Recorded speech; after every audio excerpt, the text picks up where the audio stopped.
Today's keywords are bread, mm, then goose feather, like a quill, and Lego blocks. Mm, and what happened was there was this woman, this really loving, caring woman who lived in this place. And she was so loving, so caring. She had so many children she gave birth to, and children she loved into being their mother. And she took care of so many people and helped them with her love, with her advice, with her kindness and warmth, but also knew how to be strict and set boundaries. And as I was recently present at Katarina from yesterday's Challenger workshop, where they were presenting fairy tales with another friend of hers. One of their lessons was that fairy tales are often, the fairy tales that they were researching, they were often without fathers, so they were just mothers and children. And just to counter that a little bit, this woman with the scarlet coat and the gloves, she had a husband. The children had a father, and they lived together, and they were a very happy family. He was also a kind man, a warm man. He was a lumberjack, worked in the forest, and he was well respected and loved by the community as well. And they were really, really sought for, respected, appreciated, and so forth. And they raised their children, had already been independent, made their own lives, shared the love and the lessons that they learned from the parents with their kids, their children, and their loved ones and their neighbors, and they were all really, really well taken care of. And the only one still living with them was their youngest son. And so all the other children had earned their own bread, had made their bread, knew how to fend for themselves. And the youngest son still lived at home, and the things he loved most were Lego blocks.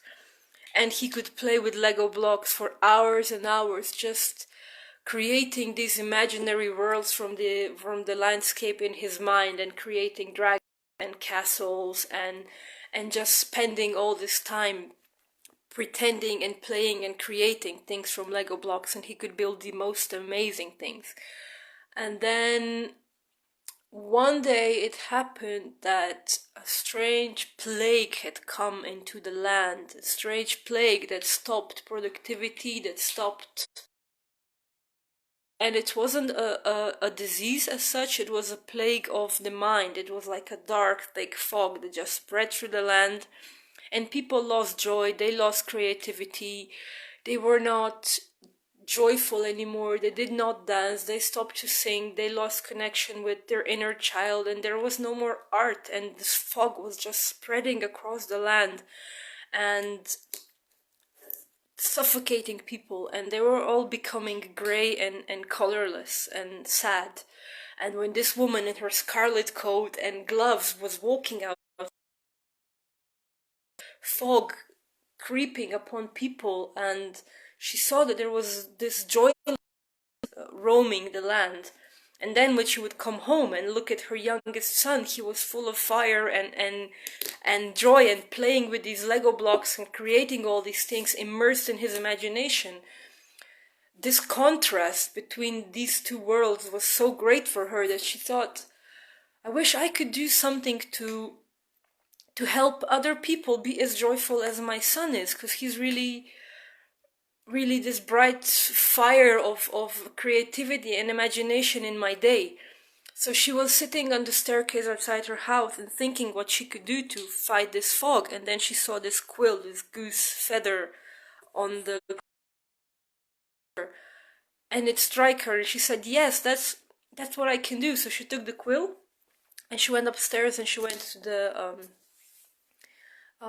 this special room where she had everything piled up. So she took a pile of papers and took the quill and started drawing, and she was really immersed, and it was just this flow of inspiration was going through her. So she was drawing and drawing and drawing, and she drew angels, she drew houses and landscapes and flowers and musicians, and she was so immersed in this flow that she made like a huge. And when she was done, and when her creativity was exhausted, she would take a few deep breaths and stretch a little bit and walk around, and then came back to the pile and looked at the drawings, and she saw that these drawings were so beautiful, and she had never drawn before, but she felt they were kind, and they were joyful, and they were pristine, and they were simple, and they radiated this joie de vivre.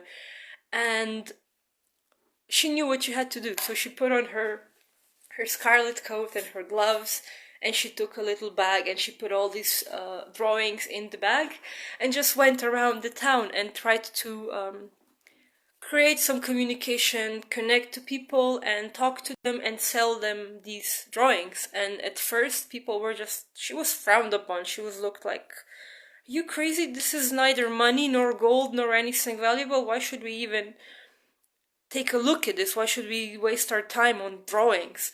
But every day when she came home and she saw this fire in her sun, she just kept walking and talking to people and offering her drawings.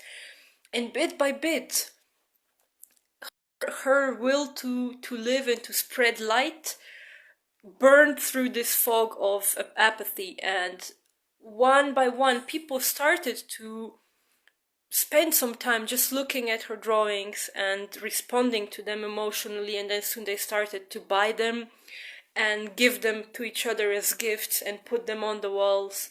And that changed the community, because not only were there more of her drawings, which really radiated this warmth and kindness, but the more that people were exposed to them and looked at them and hung them on the walls, the creative they also felt. And so not only did they have like houses and buildings adorned with her drawings, but they would also start expressing creativity in themselves. So they came back to playing music, to dancing, to drawing, to telling stories, and became a more tight-knit community. And it's really nice how just this one woman's determination and the inspiration that her son and his imagination with Lego blocks gave her, how it really transformed the community and brought and imagination and creativity for all. And they just became a more pleasant and more tight-knit community that could stand tall in the face of adversity and everything that came their way. That's today's impro. Tomorrow at 6 will be. I'm waiting, looking forward to anyone who challenges me, who throws a few keywords, because I really to do this, just not knowing where things take me. So thank you everyone for watching, and I'll see you tomorrow at 6.